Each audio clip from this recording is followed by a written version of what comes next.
Queridos, hoje nós temos o nosso quinto episódio da nossa última, melhor dizendo, o nosso quarto episódio da nossa quinta temporada e última temporada da série Quatro Olhares. Eu estava olhando, essa série está completando um ano exatamente agora em abril, e nós louvamos a Deus porque durante esse ano nós olhamos para a história de Jesus, sua vida, sua obra, aquilo que ele ensinou, com o olhar de Marcos, de Mateus, de Lucas e de João, uma espécie de harmonia dos evangelhos. Claro que não exaustiva, seria impossível, mas nas temporadas anteriores, falando sobre os princípios, os coadjuvantes da história de Jesus, os encontros que Jesus teve, os ensinos do Mestre, e agora com a paixão e glória do nosso Redentor. E hoje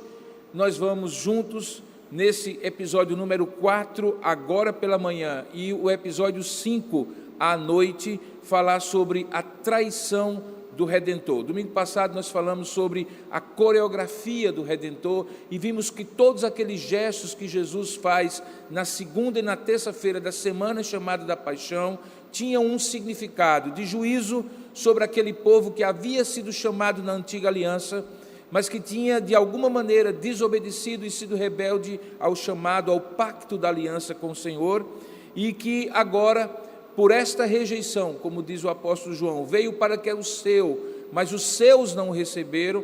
Ele então a todos quanto o receberam, inclusive gentios, deu-lhes o poder de serem feitos filhos de Deus. Um dos equívocos é imaginar que este plano de Deus de abençoar todas as nações só começa a partir de Cristo e, portanto, a igreja seria um intervalo deste povo da aliança. Não, de fato não. Paulo diz que a igreja, formada por judeus e gentios, é o mistério que estiver oculto e que se revela plenamente em Cristo, mas que já estava presente, inclusive no chamado de Abraão, quando Deus diz: sai da tua terra, da tua parentela e vai para a terra que eu te mostrarei. Quem te abençoar será abençoado, quem te amaldiçoar será amaldiçoado, em ti serão benditas todas as nações da terra. O fato é que o povo tinha esquecido, se ensimesmado, se tornado um fim em si mesmo, achando que Deus era exclusivamente deles, e aí Deus julgou este povo. Ficou claro quando eles não conseguiram reconhecer o seu Filho Jesus Cristo como o Messias esperado, e então a salvação fica patentemente clara, ser um plano de Deus para todas as nações. Hoje, depois dessa coreografia da segunda e terça-feira, depois da entrada triunfal do Redentor no domingo chamado Domingo de Ramos, nós estamos, digamos assim, simbolicamente na quarta-feira da semana chamada da Paixão. E nessa quarta-feira, alguns episódios do que acontece são episódios nos bastidores. Os eventos que acontecem na quarta-feira nem são tão públicos como os da domingo, segunda e terça, da entrada e daquele limpeza do templo, daqueles ensinos, da figueira que seca, nem também são públicos como serão os episódios da quinta, sexta e até o domingo, quando haverá tudo aquilo que nós chamamos de maneira mais específica da paixão de Cristo, quando ele é traído, quando ele é crucificado, quando ele ressuscita. Hoje as coisas acontecem nos bastidores, e quando a gente pensa em bastidores, imediatamente a gente vem com a ideia de conspiração, né? Tem até uma expressão muito comum hoje, que é a expressão teorias da conspiração, que é mais ou menos aquela ideia ou aquele pensamento, aquela tendência que hoje se vê de maneira muito clara, das pessoas de maneira muito desconfiada ficarem procurando algum motivo por trás daquilo que acontece, algum tipo de jogo conjugado, combinado de fatos e eventos de várias pessoas envolvidas, num cenário às vezes global, que aponta para um determinado tipo de ação combinada, uma conspiração contra alguém, pode ser contra a igreja, contra uma determinada pessoa pública, contra um determinado pensamento ideológico e assim por diante. A ideia de teoria da conspiração vem, obviamente, dessa ideia de conspiração, que traz contigo a ideia de traição, de algo que é feito às escondidas, de algo que é feito não às claras, não face a face, cara a cara, mas nos bastidores. Se você procurar os sinônimos da palavra traição, conspiração, conluio, são vários. É simples, mas todas elas apontam para a ideia de coisas feitas às escondidas, um ardil, um conciliábulo, uma palavra estranha, né? Uma aboiz, uma alicantina, arapuca, armadilha, arteirice, artifício, artimanha, astúcia, batota, burla, cambalacho, cilada, complô, embuste, endrômina, engano, engenho, emboscada, maquinação, trama, traição. A quarta-feira da paixão é uma quarta de traição, mas não uma traição que já acontece, mas uma traição no sentido mais próprio, daquilo que é feito às escondidas. E para que a gente possa entender as duas dimensões da traição que foi feita contra Cristo, uma traição de dentro para fora do seu colégio apostólico, que tem na figura de Judas, o principal personagem, mas também uma traição de fora para dentro, um cambalacho, um conluio que foi feito de fora para dentro, e as pessoas principais são os principais sacerdotes, sumos sacerdotes, e aquelas pessoas que eram as autoridades religiosas daquele povo. Nós então teremos a base para esses dois episódios de hoje. Pela manhã, nós vamos entender como estes dois episódios estavam juntos. Não é que Judas fez uma coisa sem combinar com os principais sacerdotes, ou os principais sacerdotes fizeram algo sem contar com um insider, com alguém que estava por dentro, traindo Jesus também, e que era o que entregou Jesus de dentro para fora. Então nós vamos ver isso tudo, mas mais do que tudo, nós vamos ver hoje pela manhã e à noite, que toda essa traição, até mesmo na cronologia do que ela acontece, no tempo em que ela acontece, na verdade demonstram que Jesus é traído, mas o propósito do Pai se completa, se concretiza por meio dessa traição. Um dos mistérios da palavra de Deus é como coisas que são feitas de maneira maligna, pecados até, como é o caso aqui contra o Senhor Jesus Cristo, na verdade cooperam conjuntamente, são usados por Deus de maneira misteriosa, mas absolutamente soberana, para cumprir um propósito dele, para cumprir o plano dele. Então nós vamos ver isso a partir de três olhares: o olhar de Marcos, de Mateus e o olhar de Lucas. E para começar, eu convido você a abrir o texto de Marcos capítulo 14, verso 1 e 2. Na primeira mensagem que eu preguei quase um ano atrás, eu falei que Marcos é o homem do discurso direto ao ponto, é Marcos. E ele diz assim, Marcos capítulo 14, verso 1 e verso 2, quando ele descreve esse conluio, essa traição da quarta-feira da paixão, ele diz assim: dali a 2 dias era Páscoa, e a festa dos pães asmos, e os principais sacerdotes e os escribas procuravam como o prenderiam à traição e o matariam, pois diziam: não durante a festa, para que não haja tumulto entre o povo. Veja como ele é muito sucinto, em 2 versículos apenas, ele fala que houve um conluio para prender e matar Jesus de maneira traiçoeira, à traição, mas que isso, na cabeça dos principais sacerdotes e escribas, não poderia acontecer durante a festa, para que não houvesse tumulto entre o povo. Jerusalém estava cheia naquela ocasião da festa da Páscoa. Quando você vai para Mateus, e você abre lá em Mateus capítulo 26, a partir do verso 1, que na verdade é o texto básico que nós vamos usar hoje, o texto de base que nós vamos usar hoje, a história é contada com uma riqueza maior de detalhes.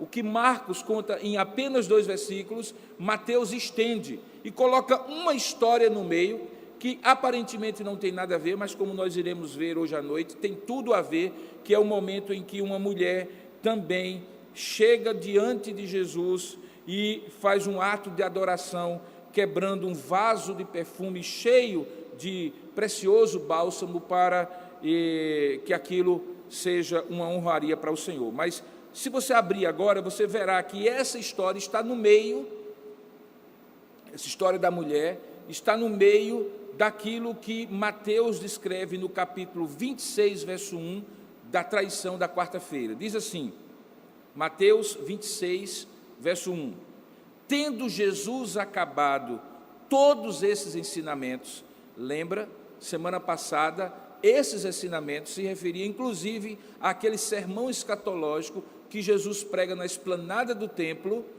e que está descrito justamente por ter acontecido na terça-feira, e que Mateus conta essa história no capítulo 24 e 25. Ele registra, inclusive, o sermão.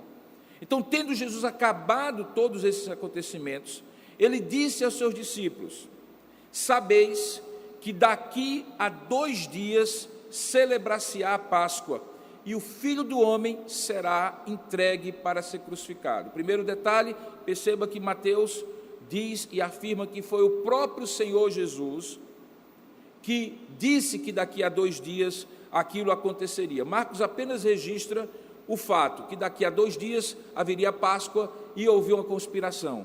Mas o Senhor Jesus, segundo a descrição do olhar de Mateus, estava absolutamente no controle das circunstâncias, e então ele diz: olha, vocês que são meus discípulos, vocês sabem que daqui a 2 dias, como acontece todos os anos, celebrar-se-á a Páscoa, e o Filho do Homem será entregue para ser crucificado. Jesus tinha consciência e controle da situação. Por conta disso, Mateus começa a descrever o que vai ou o que está acontecendo nos bastidores. Jesus adverte só os seus discípulos, e aí a partir do verso 3, Mateus descreve: então, por conta daquela advertência, e para ficar claro que aquela advertência representava controle absoluto de Jesus sobre as circunstâncias, Mateus então descreve: então, os principais sacerdotes e os anciãos do povo se reuniram no palácio do sumo sacerdote chamado Caifás, e deliberaram prender Jesus à traição e matá-lo, mas diziam: não durante a festa, para que não haja tumulto entre o povo. Na descrição de Mateus, isso é interrompido pelo evento que acontece na casa de Simão o leproso, que acontece no verso seguinte, quando começa: ora, estando Jesus em Betânia, mas nós não vamos falar sobre isso agora, nós vamos pular para o versículo que diz assim: então um dos 12, localiza aí na sua Bíblia, então um dos 12, chamado Judas Iscariotes, no mesmo capítulo 26, um pouquinho depois que ele descreve a história da mulher, então um dos 12, chamado Judas Iscariotes, indo ter com os principais sacerdotes, propôs: que me quereis dar, se eu vulo entregarei? E eu vulo entregarei, melhor dizendo. E então lhe pagaram 30 moedas de prata. E desse momento em diante, buscava ele uma boa ocasião para o entregar. Veja que agora Mateus introduz que houve de fato não apenas uma conspiração de fora para dentro dos principais sacerdotes e autoridades religiosas contra Jesus, mas que isso foi feito um conluio, uma combinação com uma proposta que veio de dentro para fora. Sabe aquela história que juntou a fome com a vontade de comer? Pois é exatamente o que acontece aqui. Essa beligerância das autoridades religiosas já existia contra Jesus, mas havia um problema, na verdade um duplo problema. O povo externamente se revoltaria se ele fosse preso, principalmente numa festa como a Páscoa. Jesus arrastava multidões, é só lembrar a entrada triunfal no domingo. E havia um problema interno. O grupo de Jesus era fechado, eram 12 homens escolhidos a dedo, que já caminhavam com ele há 3 anos e meio a essa altura, que tinham sido resgatados de lugares absolutamente medíocres, Como eu usei na segunda temporada, eles vieram do lixo para o luxo. Eram pescadores, eram homens, inclusive, rejeitados socialmente, mesmo que tivessem uma boa condição social, como era o caso de Mateus, que era coletor de impostos, boa condição financeira. Esses homens são tirados de uma vida absolutamente ordinária, sem muita graça, sem muito sentido, e Jesus os chama para ser discípulos, caminharem com Ele, seguirem-no, e ao mesmo tempo, em algum momento, separa-os dos demais discípulos, porque a essa altura eram centenas e milhares, e dá para eles uma ordem, um apostolado, uma missão, e discípulos se tornam apóstolos. Discípulo é aquele que vem e segue o mestre. Apóstolo é aquele que, tendo vindo e seguido o mestre, é enviado. A palavra apóstolo vem da origem grega enviar. Portanto, eles eram enviados, representantes, um grupo fechado. E obviamente que todos nós sabemos, a história mostra, que toda traição precisa ter um elemento interno, um conspirador interno, um traidor interno. E para aqueles homens até então, autoridades religiosas, essa figura não tinha aparecido. E então Mateus diz que esse, um dos 12, chamado Judas Iscariotes, tomou a iniciativa de ir até os principais sacerdotes e propôs a eles que eles lhe dessem algum tipo de recompensa financeira, e ele então entregaria de dentro para fora, e então a conspiração se tornaria uma realidade. Nós vamos ver o papel de Judas nessa conspiração hoje à noite, mas fica muito claro que ele já a partir de agora, veja o texto de Mateus, desse momento em diante, quando o acordo foi feito e Jesus foi vendido por Judas por 30 moedas de prata, buscava ele uma boa ocasião para o entregar. O texto de Lucas, capítulo 22, do verso 1 ao verso 16, verso 6, Lucas 22, 1 a 6, descreve também essa história muito interessante, porque ele é bem reduzido, mas ele diz assim, verso 1 de Lucas capítulo 22, eu estou lendo os 3 textos para você ter uma visão dos 3 olhares, aqui só são 3 olhares. Estava próxima a festa dos pães asmos, que é chamada Páscoa, uma festa colada na outra.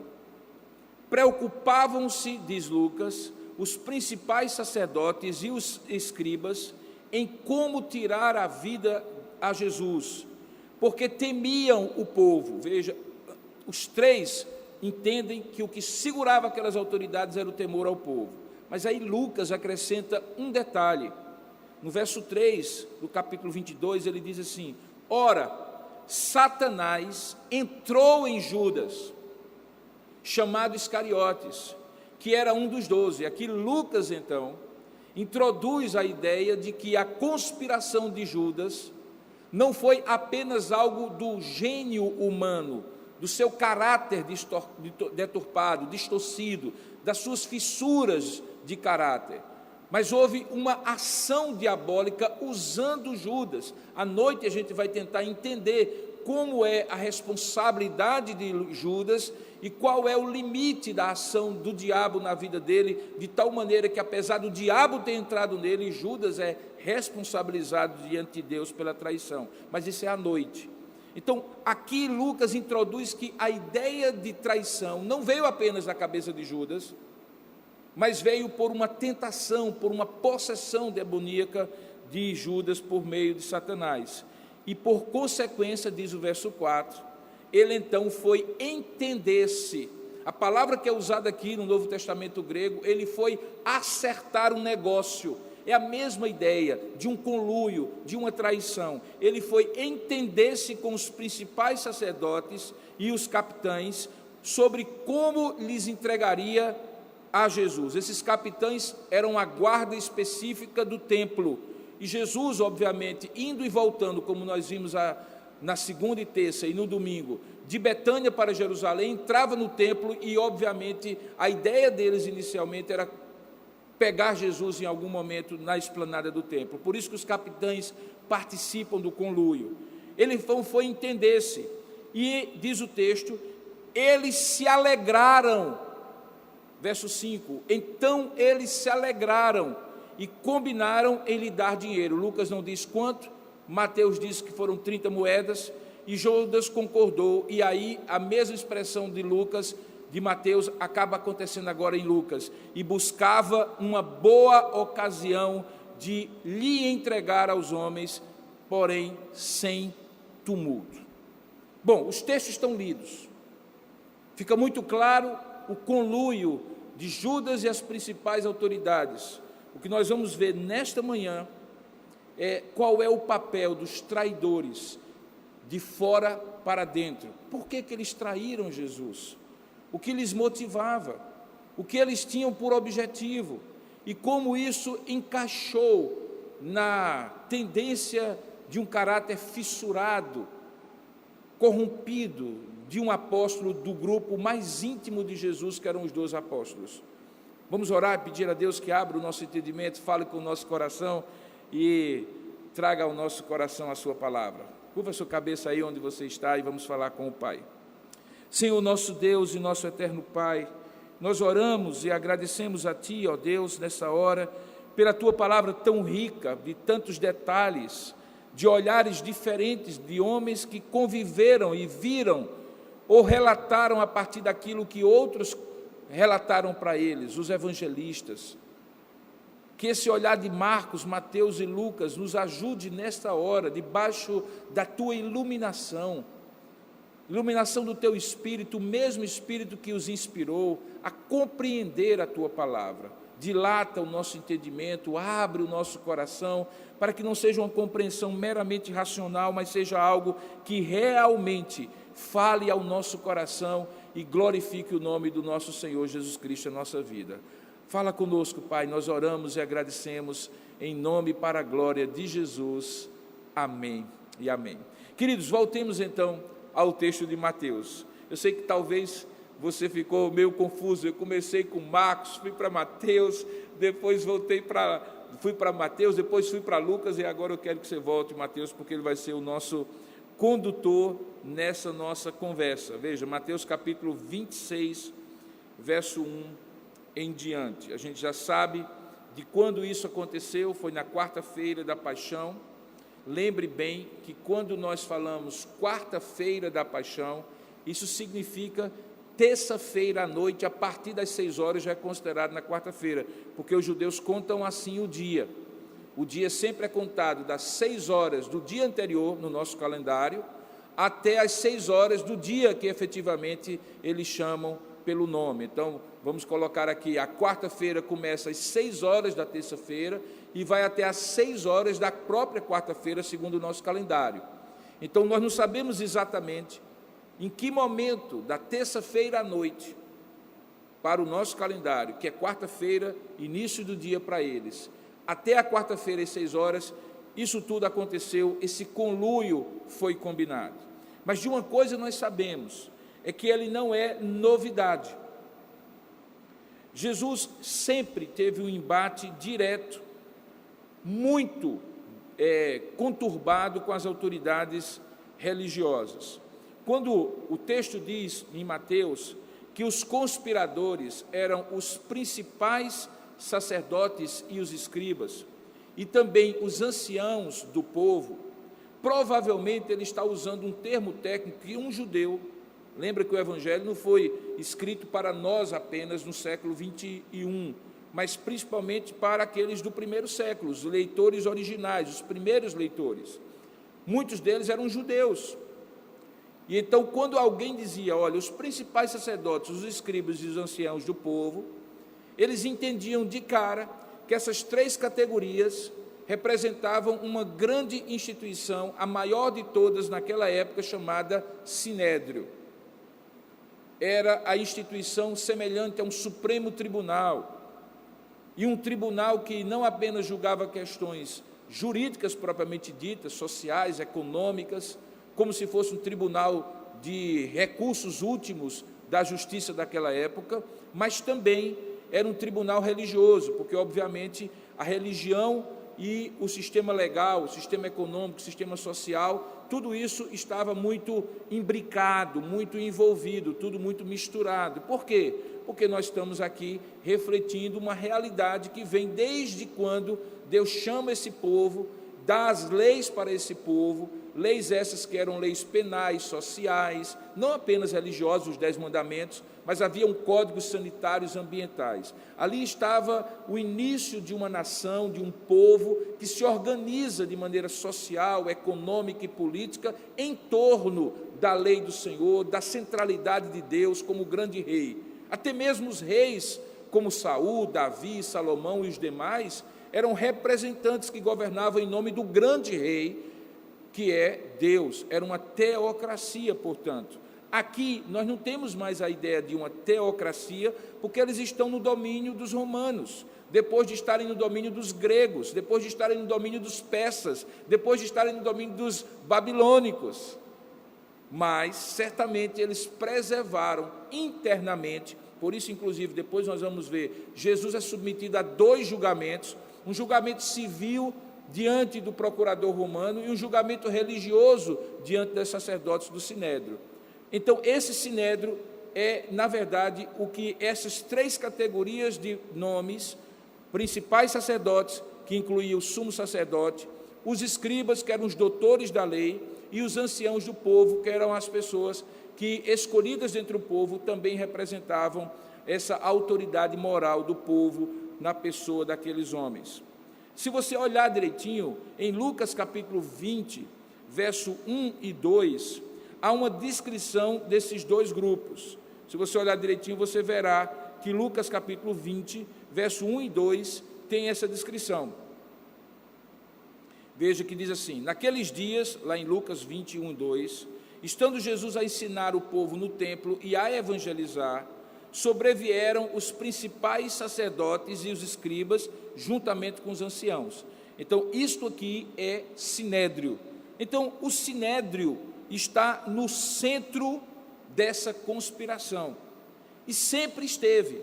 Se você for para o início do Evangelho de João, é o Sinédrio que envia a João Batista, antecessor de Jesus, o arauto que o anuncia, 3 excursões de pessoas, representantes deles, para lhes perguntar: és tu o Messias ou haveremos de esperar outros? Porque naquela época, depois de 400 anos de silêncio profético, em que não se falava sobre o Messias, tinha apenas o que estava escrito na Antiga Aliança, nos livros da Antiga Aliança, aparece esse homem com a mensagem dizendo: o reino de Deus está próximo. Quando fala do reino, fala do rei, e o Messias seria o rei.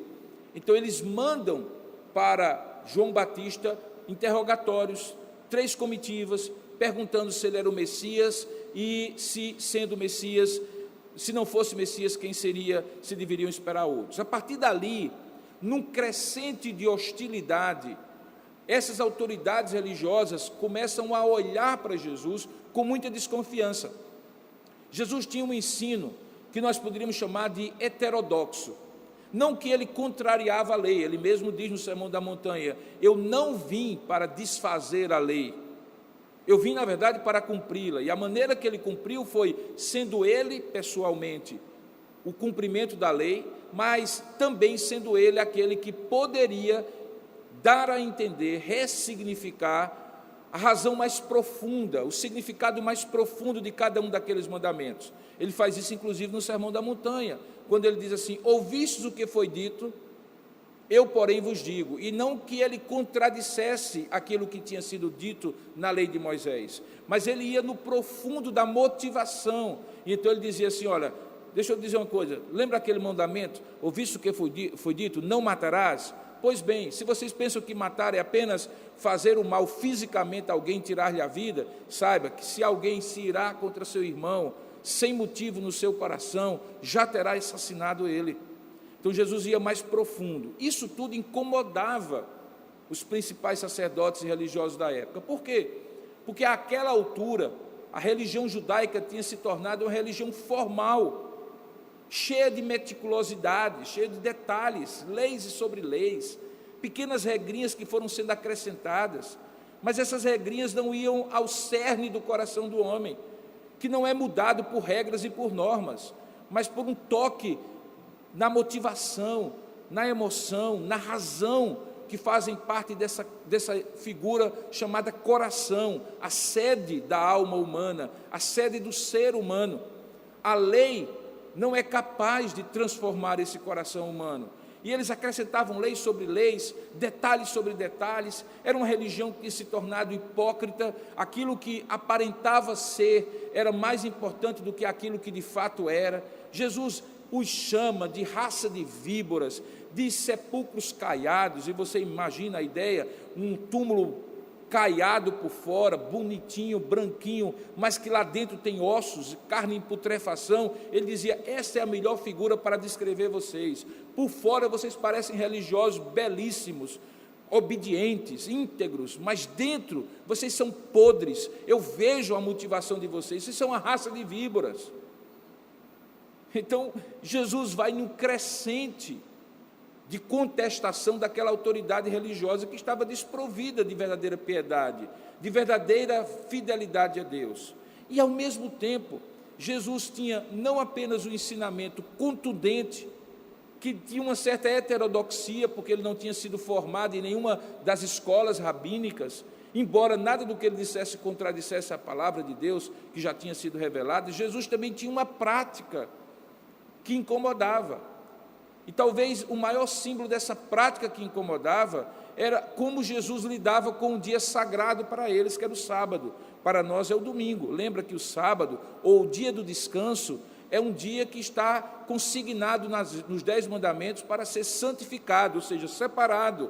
A gente faz todas as coisas em todos os dias, trabalha, estuda, produz o pão no suor do nosso rosto, interage com as pessoas, mas no dia do Senhor, no dia do descanso, nós devemos separar para as coisas de Deus.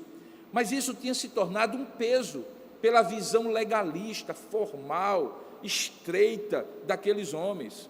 Eles chegavam até a questionar que se alguém passasse um mal, algum animal precisasse ser socorrido, alguma necessidade premente precisasse ser feita, se acontecesse no dia do Senhor, nada podia ser feito.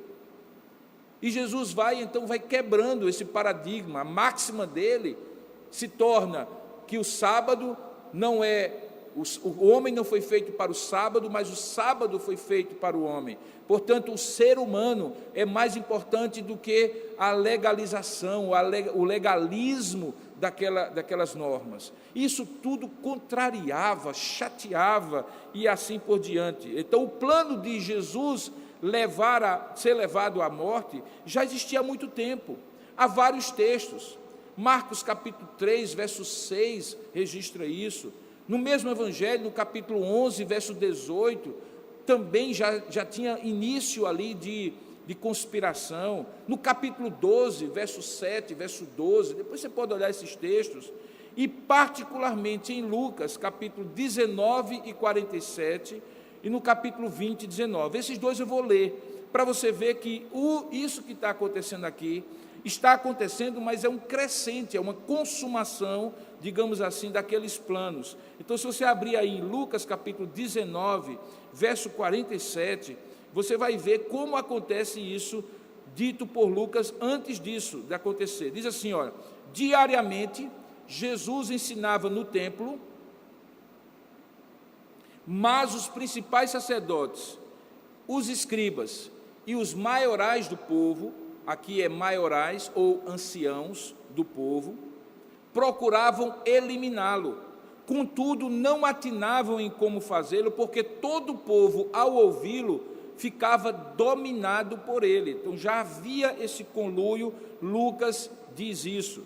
No segundo texto, no capítulo 20, verso 19, você vê novamente repetindo essa ideia de que havia um conluio, mas o povo era temido. Verso 19, naquela mesma hora, estou aqui no capítulo 20 de Lucas, naquela mesma hora, os escribas e os principais sacerdotes procuravam lançar-lhe as mãos, pois perceberam que, em referência a eles, dissera esta parábola, mas temiam o povo. A parábola era a parábola daqueles construtores, ou melhor dizendo, exatamente a parábola dos construtores que Jesus a parábola da vinha que Jesus tinha contado. Portanto, fica claro que quando nesse dia fatídico da quarta-feira, a vontade de comer e a fome, Judas e aqueles principais sacerdotes, enfim, chegaram a um plano, um ardil consumado, isso já tinha sido construído, estava sendo feito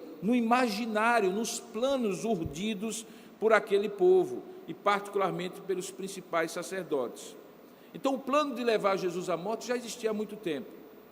No entanto, perceba que há um detalhe que Mateus traz. Veja, os planos podem ser feitos, mas sempre precisará de alguém que lidere, de um instrumento concreto. Jesus disse isso de uma outra maneira quando falou assim: olha, haverá sempre muitos escândalos, mas ai daquele por quem o escândalo acontecer. Ou seja, todos têm culpa quando entram num conluio, numa armadilha para trair Jesus, mas tem que ter alguém, e esse alguém tem que desmatar, como eu gosto de dizer a expressão, matar a bola no peito e sair jogando, tem que chamar para si a responsabilidade. Internamente, como veremos à noite, foi Judas, mas externamente, quem foi a figura que fez com que o plano, enfim, fosse operacionalizado? Essa figura é Caifás, o sumo sacerdote.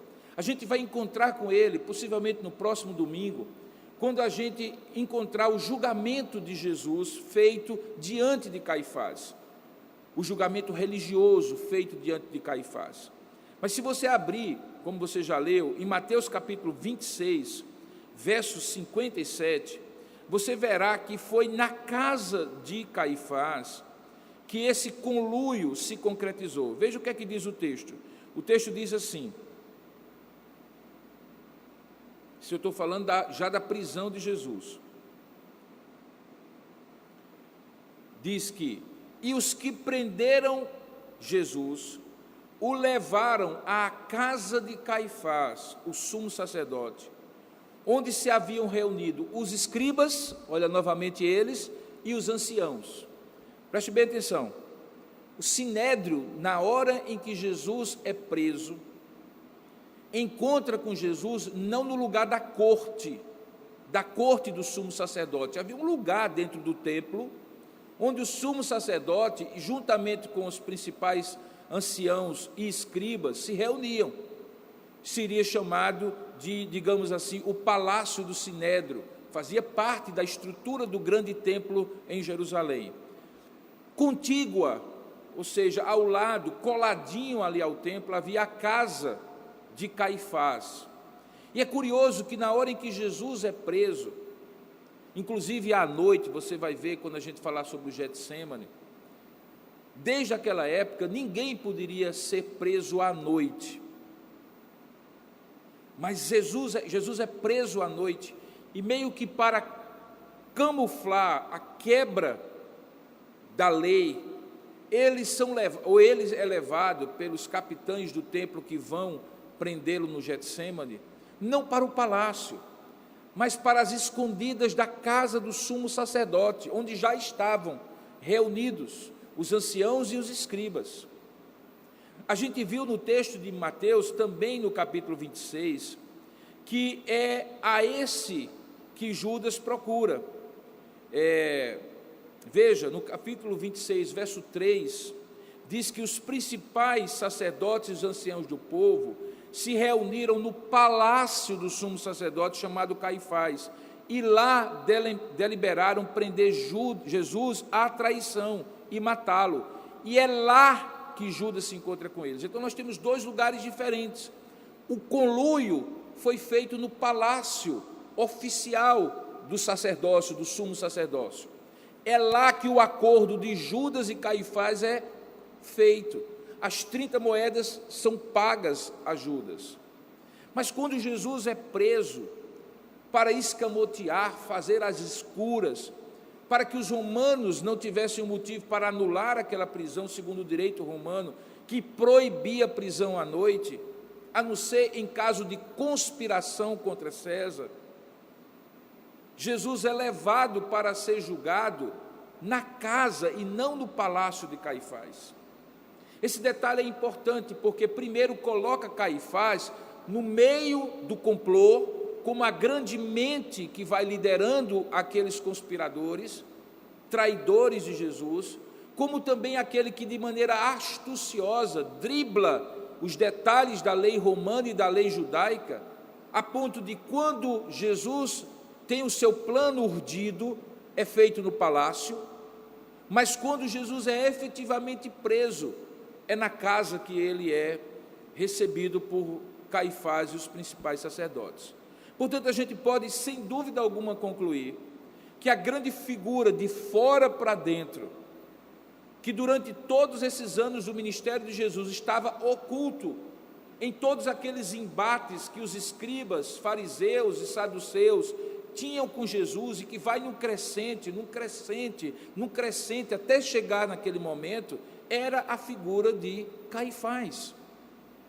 E aqui, queridos, preste bem atenção no que eu vou dizer, porque aqui está o fundamento, a razão para que aquela beligerância, aquela animosidade se transformasse numa traição. Quem era Caifás? Caifás era o sumo sacerdote, o ápice, a pontinha da pirâmide sacerdotal e religiosa do povo. O sumo sacerdote começou com a figura de Arão, irmão de Moisés. É um dos 3 ofícios do Antigo Testamento. Há o rei, que depois é representado pelos monarcas mesmo, mas que aponta para a figura do governo de Deus. O rei está associado a governo, ao reino de Deus. Há a figura do profeta, que Deus chama no outro vértice desse triângulo, para ser a boca do povo. A ideia de profeta é a boca de Deus. Ele fala em nome de Deus. O rei governa, o profeta fala em nome de Deus para o povo. E o povo é representado diante deste rei pelo sacerdote, e particularmente pelo sumo sacerdote. O sacerdote é que ora do povo para Deus, o sacerdote é que oferece o sacrifício do povo para Deus. Ele representava a necessidade desse povo ser aceito por Deus, e por isso havia sacrifícios e todos aqueles rituais. Ele representava o ofício do intercessor, aquele que se condói com as dores do povo e apresenta diante de Deus os seus sacrifícios e as suas ofertas. Ora, preste bem atenção, porque você vai entender de maneira muito clara. Quando Caifás e Anás, porque naquela época havia a excrescência de terem 2 sumos sacerdotes, os historiadores dizem que um sucedeu o outro, mas esse um que sucedeu o outro só poderia suceder se o primeiro tivesse morrido. Mas como a coisa estava bem arranjada, houve um segundo sumo sacerdócio, enquanto o primeiro estava ainda vivo. E obviamente havia razões de poder, de prestígio, de vaidade e de dinheiro envolvido aí. Infelizmente, quando o poder e o dinheiro se misturam com a religião, você tem os piores crimes, porque são crimes feitos supostamente para a glória de Deus e que na verdade são feitos para a desonra de Deus, como é o caso máximo da vida de Jesus Cristo e da morte de Jesus Cristo. Ora, se Jesus começa num crescente, contestar todo esse sistema, se Jesus começa a contestar a maneira como essa religião tem se tornado formal, hipócrita e destituída de verdadeira espiritualidade, a quem ele atingia? Certamente ele atingia o escriba da lei, que tinha se tornado legalista, que fazia questão de tio e de iota, as letras menores, de tal maneira que era meticuloso. Certamente ele questionava as autoridades religiosas que vinham do povo, os anciãos, porque eventualmente eles não tinham uma verdadeira espiritualidade, mas acima de tudo ele questionava o topo, o ápice da pirâmide. Jesus era o concorrente direto do sumo sacerdote Caifás. Caifás identificou isso logo no início e foi batendo, minando, contestando, enviando embaixadores, enviando embaixadas, comissões, para que questionassem Jesus, e o efeito foi o contrário. Quanto mais batiam em Jesus, mais a popularidade dele crescia. Chega um ponto em que eles não têm o que fazer, porque o povo todo, segundo o texto que nós estamos falando, estava não somente admirado, mas dominado pela prédica coerente, íntegra, verdadeira e espiritual de Jesus, que contrastava com aquela formalidade lá de Jerusalém. Era o outsider, o que veio de fora do sistema, o contestador, o que não fazia parte daquilo tudo, e o povo via nele, galvanizava nele toda a expectativa de que ele seria o Messias, e ele era o Messias, e os seus discípulos tinham visto ele afirmar em vários momentos. Caifás então entendeu que a única maneira de resolver o problema de um inimigo com quem ele não podia concorrer era matá-lo. A solução que todos os tiranos, todos os homens cheios de poder, de vaidade, sem nenhum tipo de verdadeira humildade, como uma autoridade constituída por Deus deve ter, imaginam ser a solução. Quando você não consegue suprimir o inimigo pela coerência da sua posição, dos seus propostas, do seu discurso, a ideia é mata o inimigo. Você então acaba o problema. Caifás, portanto, tinha essa ideia de Jesus como inimigo político, um inimigo religioso. No entanto, queridos, preste bem atenção, compreendendo que Deus estava no controle de todas as coisas. Se você for para Mateus capítulo 26, lá no finalzinho, há uma coisa interessante. Eu mencionei para você que no versículo 57, quando Jesus foi preso, ele foi levado à casa de Caifás. Mas veja, no versículo 56, o versículo anterior, uma expressão que está na primeira parte da frase. Quando Jesus é preso e é levado, Mateus, capítulo 26, verso 56, faz o segundo comentário. Tudo isto, porém, aconteceu para que se cumprisse as escrituras dos profetas. Então, aqui tenho eu, um Caifás, que identifica em Jesus uma ameaça política religiosa, que resolve levar todo o sinédrio com ele, conspirando ao longo de todo o ministério, mas chegando a esse ápice de resolver prendê-lo, contando com o apoio interno e o conluio interno de Judas Iscariotes, discípulo e apóstolo de Jesus. Ele está como o protagonista dessa história. Porém, queridos, isso é o que é belo nessa paixão e glória, é que nada que está acontecendo nesta dimensão horizontal, que os olhos podem ver, que a gente chama de realidade, de história, acontece aqui ou em qualquer outro momento sem que um outro enredo, um outro roteiro, ou como diz o texto aqui, um outro cumprimento, uma outra história, a história da redenção, a história que Deus escreve, ou que escreveu antes da fundação do mundo, e que nós chamamos na teologia de o eterno decreto de Deus, estivesse acontecendo. Ele está acontecendo, enquanto os fatos aqui embaixo estão desenrolando. Tudo havia sido feito para se cumprir a Escritura. E o que é que se cumpria a Escritura no que se refere a Caifás especialmente? E eis aqui a maravilha, é que Jesus Cristo vem como rei, vem como profeta, mas também vem como sumo sacerdote da nossa confissão. Aquilo que Arão prefigurava e todos os sacerdotes prefiguravam, em Jesus se transformou ou se tornou em plenitude de cumprimento. O escritor aos Hebreus diz isso, ele diz assim: olha, o sumo sacerdote precisa ser homem, mas ao ser homem, ele também tem suas fraquezas e pecados, e antes dele interceder pelo povo e oferecer sacrifícios e ofertas pelos pecados do povo, ele primeiro precisa se purificar e oferecer sacrifícios, O texto de Levítico, o texto de Êxodo, mostra a purificação do sacerdote antes de fazer as suas ofertas e sacrifícios. Ele tinha que tomar um banho de corpo completo, com água puríssima e corrente. Depois ele recebia uma túnica branca por baixo de tudo aquilo que ele ia vestir, da estola sacerdotal, da mitra sacerdotal, de todo daqueles aparatos, aqueles paramentos típicos do sumo sacerdócio, que tinha detalhes que todos eles eram simbólicos.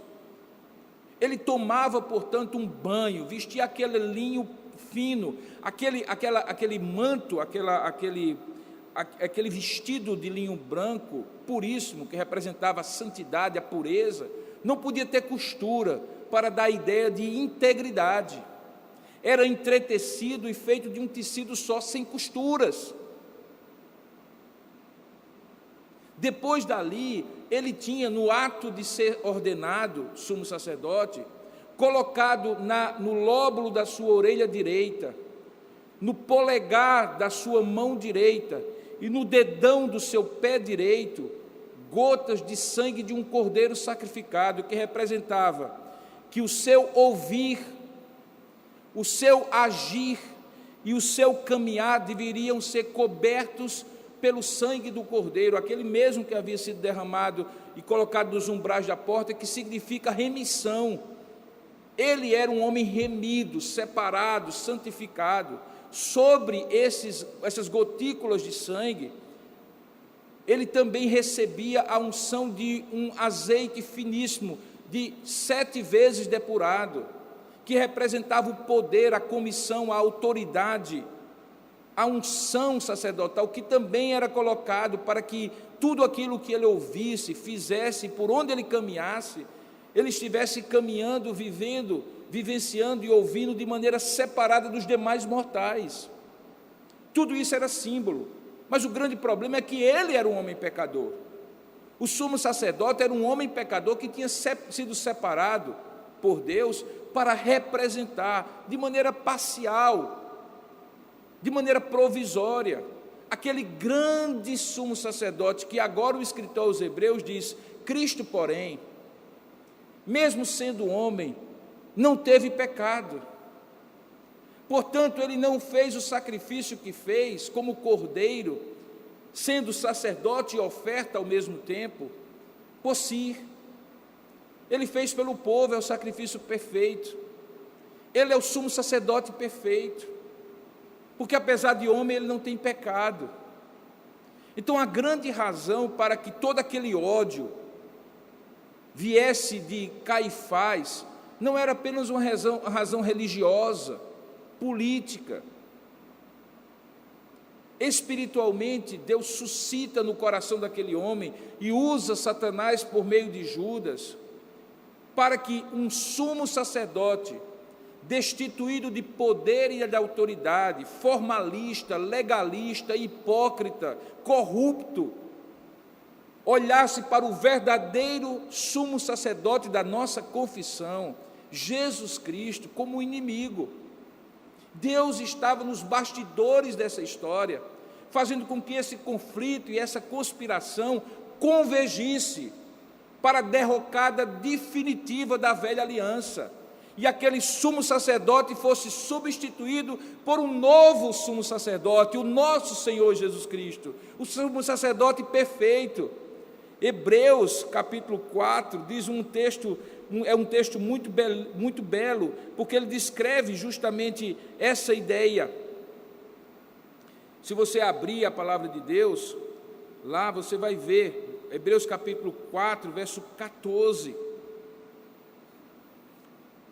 diz assim, Hebreus 4,14, falando sobre o sumo sacerdócio de Jesus Cristo. Você sabe que o livro de Hebreus foi escrito para judeus, por isso que ele recebe esse nome, que tinham se convertido ao cristianismo, mas que estavam pensando na possibilidade de voltar ao judaísmo, por conta da pompa e circunstância do judaísmo. O cristianismo primitivo era muito simples, e Jesus, então, o Espírito Santo, então, inspira o escritor aos Hebreus, que nós não sabemos quem é, muitos dizem ser Paulo, possivelmente eu acredito dessa forma.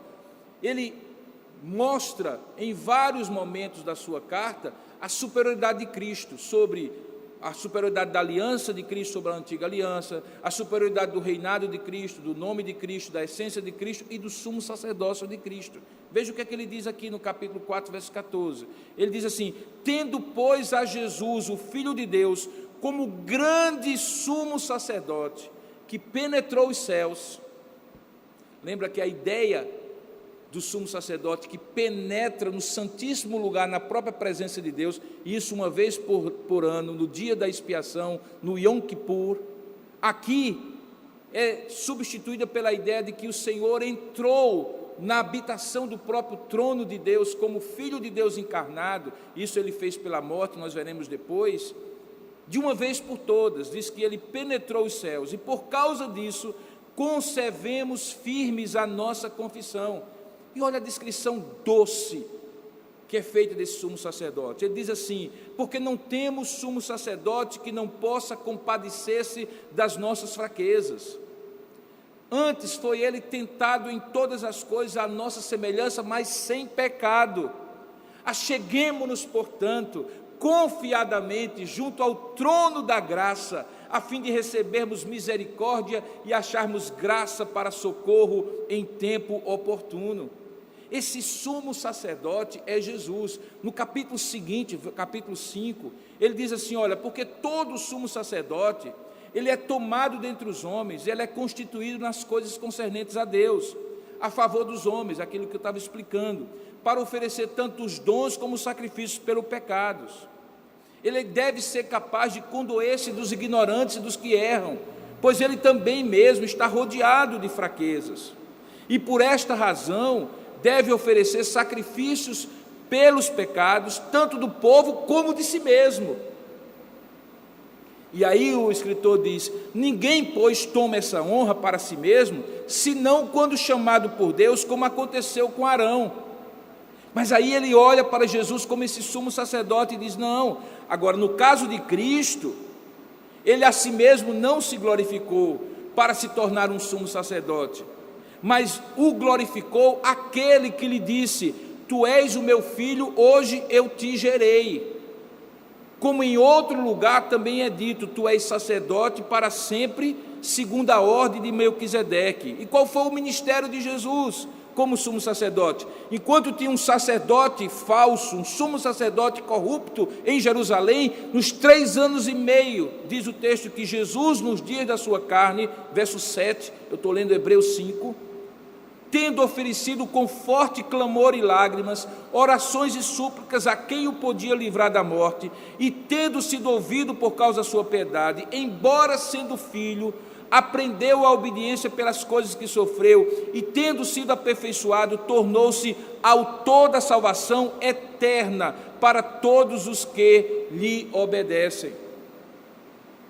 Perceba então que Caifás olha com o seu olhar de político religioso, arguto, sagaz, corrupto, e olha para Jesus e diz assim: ali está o meu concorrente, eu não estou conseguindo ganhar essa batalha pelas mentes e corações do povo, eu tenho que matá-lo. Ele faz todo o conluio, conta com Judas como um insider que vai entregar Jesus, mas coitado, Anás e Caifás, principalmente Caifás, não imagina que Jesus é mais do que uma ameaça política e religiosa para ele. Jesus é o sumo sacerdote que está prestes a oferecer o único sacrifício da sua própria vida, como o Cordeiro de Deus que tira o pecado do mundo, e que de uma vez por todas haverá de remir aqueles que creem dos seus pecados. Nunca mais alguém precisará se aproximar de Deus por meio de um sumo sacerdócio e toda a estrutura religiosa corrupta que Caifás representava. Aquilo foi quebrado. Quando Jesus pega o vinho no momento da Páscoa, nós iremos ver depois, e diz assim: e neste sangue, neste vinho que agora representa o meu sangue, ele diz: o sangue de uma nova aliança. E a aliança implicava em ter um outro mediador, um outro profeta e um outro sumo sacerdote. Era ele era o sacerdote, ele era a oferta. Nunca mais Caifás, nunca mais Anás, nunca mais sacrifícios de bodes e cordeiros.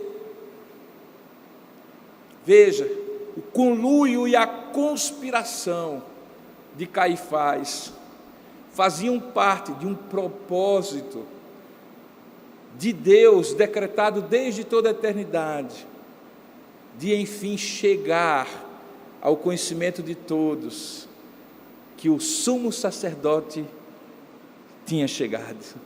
Ele não era apenas o rei dos judeus anunciado a Herodes o Grande pelos magos do Oriente.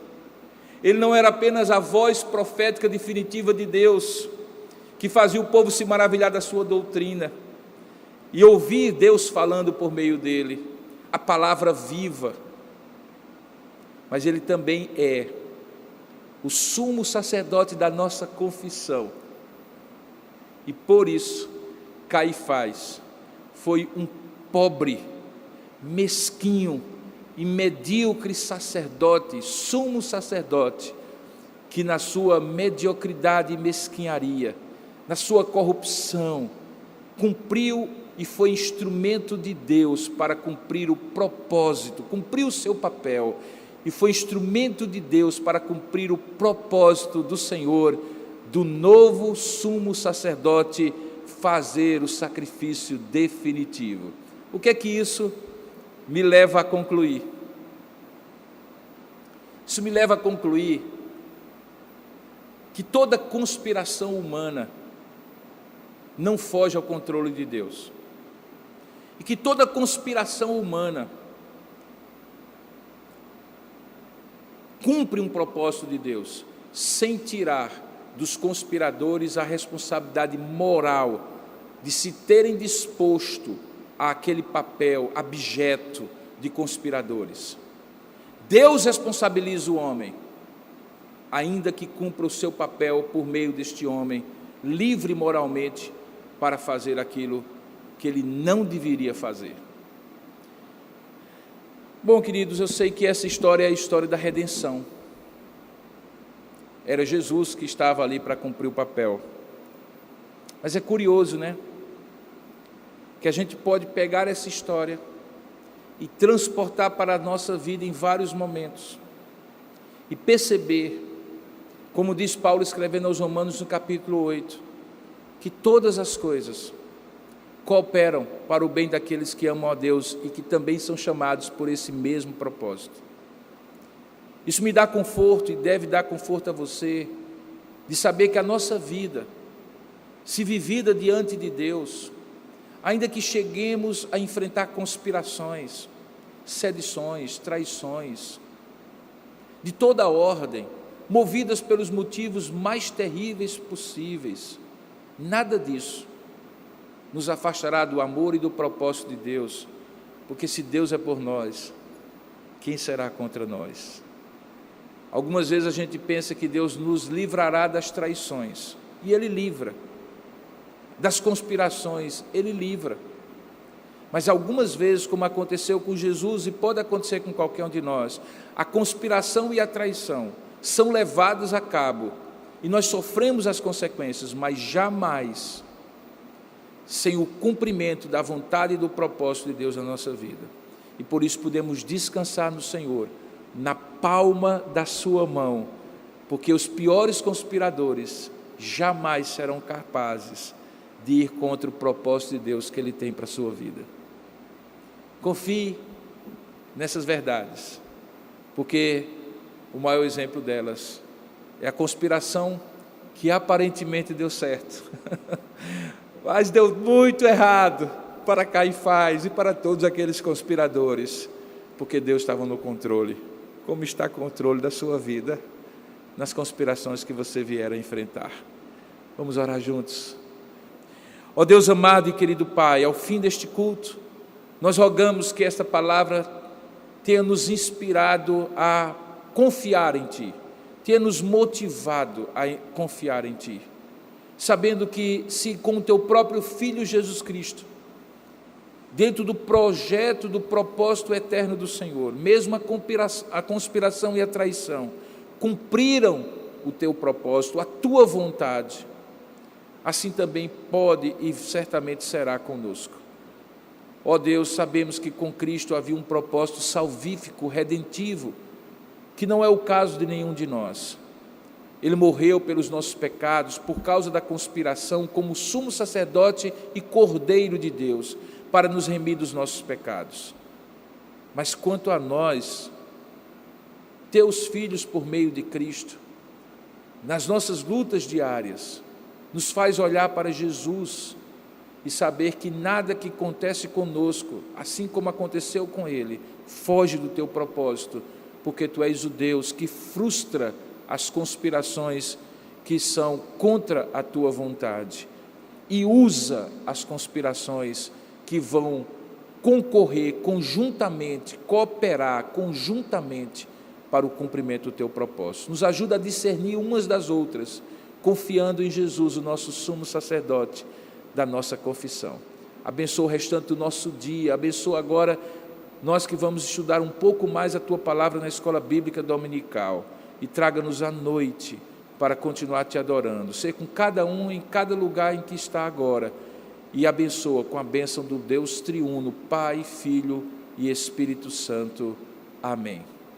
Que a graça do nosso Senhor e Salvador Jesus Cristo, o amor do nosso Deus e bendito Pai, o poder, a comunhão e a consolação do Espírito Santo de Deus repouse sobre sua vida, meu irmão, minha irmã, sobre a sua família e todo o povo de Deus na face da terra, desde agora e para todo o sempre. Amém e amém.